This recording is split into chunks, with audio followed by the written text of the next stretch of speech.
We have a guest tonight, Jaime Contreras, and I hope I'm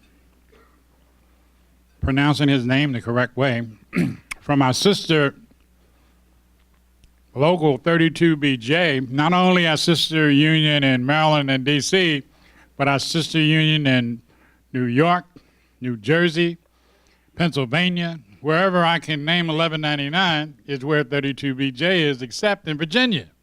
They've also expanded their operation to Northern Virginia, representing about 7,000 workers in a right-to-work state, really kicking ass.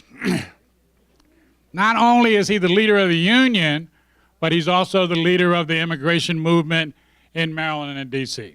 And he always keeps us informed, and he always invites us to the events. Now, we were having a discussion in the executive board meeting about how complicated some of these issues can really be. And sometimes the immigration movement looks like it's very Latino, but the immigration movement is very black as well. There's a lot of us who are immigrants. As a matter of fact, I immigrated here from North Carolina. So there's a bunch of us that have immigrated here, and we don't understand the issues of all the others that have immigrated here, right? So the face of the immigration movement is very Latino, especially in Maryland and D.C., but it's very African. Here in Maryland, in Baltimore, we got a lot of nursing home workers that are African workers, and we need to touch them on this issue. The rally of April 10th is not only going to be in Maryland and D.C., but it's going to be in major cities throughout the Eastern Seaboard. But we are privileged to have as our ally and partner the Vice President of Local 32BJ in the Maryland, D.C. region, Jaime Contreras, to address us tonight on comprehensive immigration reform. Let's hear it for Jaime. All right. Thank you, John. Well, this an official welcome. That's right. Well, I gotta say, one, you're not starting too late, and I would say this is one of the liveliest crowds I've ever seen after dinner. So you guys should give yourself a hand. I was worried. I'm like, I wonder if we're having dinner while we're doing this thing. So thank you once again, John, for having me. I would say, you know, our unions, 1199 and 32BJ, we have been working together for a while now, you know, whether it's electing Rushian Baker, working on the O'Malley campaign, or working on, you know, I don't know, in re-electing our wonderful president, Barack Obama last year, both in Virginia, but also here. But also de-electing those like Kelly and Klotzmeyer who kicked our butt. Well, they think they kicked our butt. We kind of knew what they were doing. But Senator Kelly and Klotzmeyer, I don't think they know what they've got into when they mess with a bill that frankly not only helps workers who are already making more than the minimum wage, but the reality is that a lot of us, I know a lot of people in my family, and a lot of family members of my members in 32BJ work in McDonald's, you know, big box stores, making minimum wage, and they would have benefited from this bill. So that's why we were working hand in hand with 1199 to make sure that this bill passed, but we knew it was going to be a 2-year thing. So last year we were successful in not just having a wonderful national result on the election, but also on the DREAM Act. Thank you guys very much for the work on that. On marriage equality, we worked together on that. And everything that we did in Maryland, so we win more when we work together. And that's what we've been doing for a long time. And John, I can't thank you enough for having me here today. And I would say our locals, because of where we are, we're in Washington, D.C. region. You know, whether you're in Virginia, Maryland, or D.C., this entire region is considered the Washington metro region. We have a special responsibility when it comes to issues when it comes to mobilizations that have to deal with federal issues. So there's a hearing about, you know, voting rights. I get a call today, you know, Jaime, tomorrow we need 20 people in front of the Supreme Court. You got it. You know, we get those calls every day from our international union, and we're there because those are all the things that we care about. Today, I was actually to transition into the immigration stuff, because I don't want to take too much of your time or put you to sleep. That wouldn't be a good thing. I wouldn't be invited again. And I want to be invited again. I was actually in front of the Congress. We had an event with the Black Institute out of New York. Bertha Lewis, some of you guys may know Bertha Lewis out of New York, and a lot of the clergy and African-American leaders that we have in our areas, they came out in support of immigration reform. And they invited me to speak. And John, you're right. I mean, this is not a Latino issue. We have a lot, in 32BJ alone, and I know this is the same thing in 1199.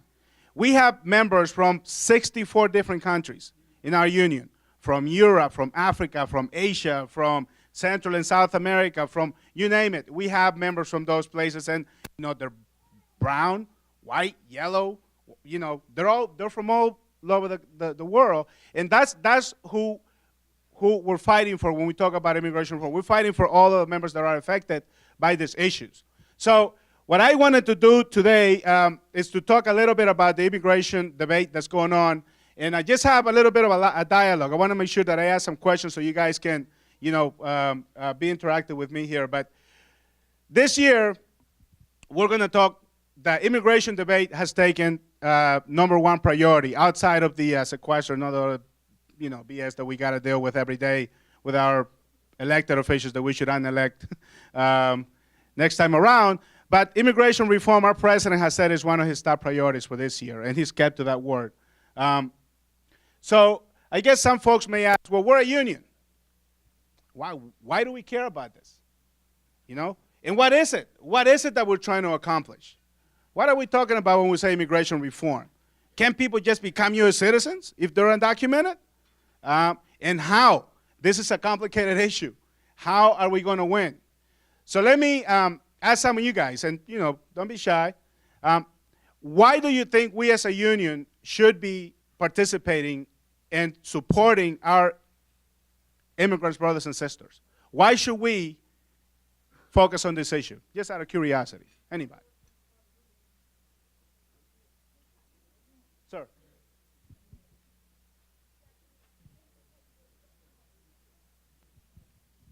Thank you.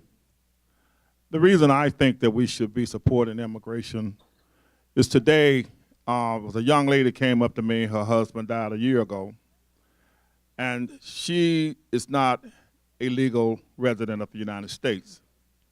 They owned a home, and her name is not on the deed. She's been trying for a year. She's paying a mortgage, but she's tried for a year to get her name on the deed of that house that she's paying for. She has not been successful. When she went down to get the papers for that home and get her name changed over, she was told, because you're not a resident, we can't do it. If we had immigration laws, this young lady, and she's not Latino, she is black, this young lady would be owning her own home today. She stood up and she cried. I'm helping her as a union member. I'm working with her. She is a union member, but she needs help. If she had been a member, a union, a resident of the United States, she wouldn't have had that problem getting her name on that deed. That's why we need immigration laws. Thank you. I'll take maybe one or two. I know I have a limited amount of time, but I do want to just get a sense of folks in the room, why people think this is important. I know there was another hand. Yes, ma'am. I think it's, thank you. I would say it's equal opportunity for all, because basically we all are workers regardless of our status. Therefore, immigration reform is necessary for each and every one of us. Thank you. Thank you very much. So I just wanted to make sure that we hear from each other too, because you don't want to just hear the guy up front talking. Do you guys remember when the president said this? It says, it is easy sometimes for the discussion to take on a feeling of us versus them. And when that happens, a lot of folks forget that most of us, used to be them. The reality is that this, whether we came here by choice or by force, some of us, right? Most of us actually in this room, this is a country of immigrants. You know, Eliseo Medina, our international vice president, says, you know what's the problem? Our international secretary treasurer, I'm sorry. He got promoted. Don't tell him I screwed up his title. But he says sometimes, you know, Jaime, you know what the problem with the immigration law is? That the Native Americans were too lenient with the Europeans when they came here, because they had no immigration laws, right? But they came here and they started making those rules. But the reality is that this country, everybody here comes from a different place, unless you're a Native American. So who knows who this lady here is? What did Rosa Parks say when she refused to give up her seat to a white man? I'm not a second-class citizen. And I think most of us would agree, and Ben Jealous, the president of the NAACP, and a lot of other folks have said, this is a civil rights issue. This is a civil rights issue. And so we don't want to be second-class citizens neither. We want to make sure that we deal with this issue, because when you are screwing a worker, regardless of where they come from, you're screwing with all of us. And that's the approach that we take in this union when we say an injury to one is an injury to all, right? The other thing is there's no difference between them and us when you think about it. I mean, we work side by side from folks from all over the world, right? And today when I went to this rally, we had folks from, you know, from Jamaica, from Nigeria, from Brazil, from all these other places that were not necessarily Latinos, but, you know, at the end of the day, we all look alike. You know, we all look alike. I mean, you know, somebody stood up and somebody says, oh, black people look alike. Well, I stood up and said, well, you know what? Somebody says, oh, brown people look alike. At the end of the day, we're the rainbow. Our union represents the world when you think about it, because we represent people from all walks of life. That's who we are. And why do you think that this has become the #1 priority for the Democratic Party and the president? If you look at the headlines, a lot of the credit was given when the elections happened in November, that it was the growing Latino electoral vote that basically helped our president in places like Nevada, New Mexico, and some of those battleground states push him over the top. In Florida, where the Puerto Rican vote outvoted the Cuban vote, which is really interesting. And the young Cuban vote voted more Democratic than the older Cuban vote. And those are the folks that are going to be taking over in Florida. So we have an opportunity. I think the president and the Democrats see an opportunity that we, for the first time in this country, if we unite forces all over this country, minorities together, at some point we're going to be a majority country. And if we join forces, we have the opportunity to create a permanent progressive majority, which is something that we've been talking about in this union for a long time. And we're on the verge of doing that. Oh, let me ask you another question. Why do you think the Republicans want to get immigration reform done? See, we have a problem, a good problem. Right now, the Republicans and the Democrats are fighting to figure out who's going to take the credit. Who got it done? Was it Marco Rubio? Right? They want to get it done because they know when it comes to national politics, senatorial races, and those types of seats, you know, in some of the more complicated conservative little districts in some of the states, it's going to take some time. Some of us got to move out there and make some kids and do that stuff. But in some of those districts, it's going to take some time. But the reality is that if you want to run for a national seat, especially for the president, they ain't got a future if they don't change their image with the immigrant community, because they've been screwing us for a long time. And I think we also proved that elections matter this time around, all of us together. So people came out and voted in higher numbers. In 2008, we had about 9 million Latinos that came out and voted for Obama, which was higher than ever before. This time around, we had 11.2 million Latinos who came out and voted for Obama. And the number keeps growing. If you look at this chart, the numbers keep growing. Every national elections, the number of folks that are registering to vote, it's growing, because since Sensenbrenner passed the House, some of you guys may not remember this, but the reason why the immigrant community is so angry at the Republican Party is because there was a guy in the House, he's still there, named Sensenbrenner, who passed a bill that would have basically made all of us a criminal if you were driving with an undocumented immigrant in your car, if he lived in your house, or if he worked for you, or if you're a union organizer, or if you're a pastor. If you're any of those, and you have anything to do with that undocumented, you would have become a criminal. And so that's what woke up what I call the sleeping giant, which was the immigrant community, who for some time was just taking it and said, you know what, this is BS. Enough is enough. We got to take to the streets. And those numbers have been growing every year, and it's going to keep growing. So when we talk about the what, speed it up a little bit. When we talk about the what, our union is for immigration reform that has a path to citizenship. We just don't want a work permit for people, and here's why. And I think it's, we know there's got to be a time limit, whether it's 10 years, 12 years, I can work with that. But there's got to have a sensible path to citizenship, because we have a lot of people in 32BJ at the Naval Medical Center in Bethesda. We have 35 members who only have a work permit. They have what they call temporary protection status, TPS, right? In those federal facilities, every day they adopt policies that basically says you can only have U.S. citizens or green card holders. And some of those members for the last 2 years have been at risk of losing their jobs. They're legal. They have a federally issued work permit. But because they don't have a green card, or because they're not U.S. citizens, they are at some point are probably going to lose their job. They've been working there for like 12 years. So that's why we have to have a path to citizenship. We are not going to accept something that only has a work permit.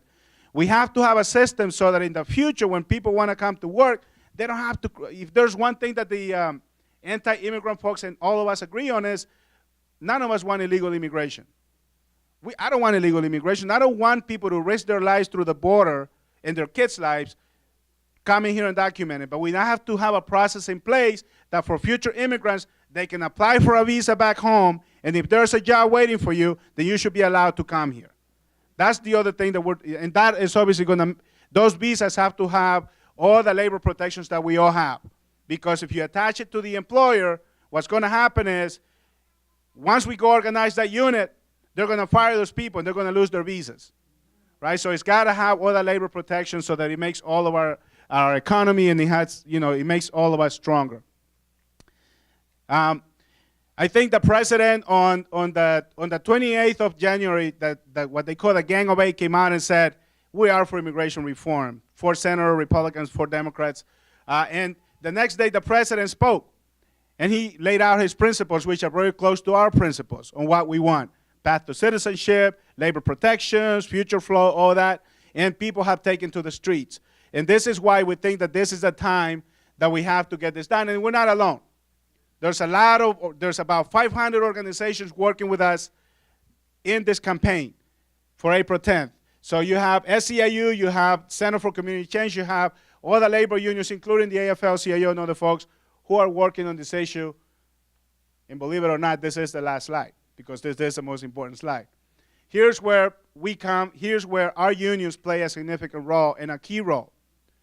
We have folks coming out from New York, from Florida, from Connecticut, from all over the country, and we're right here.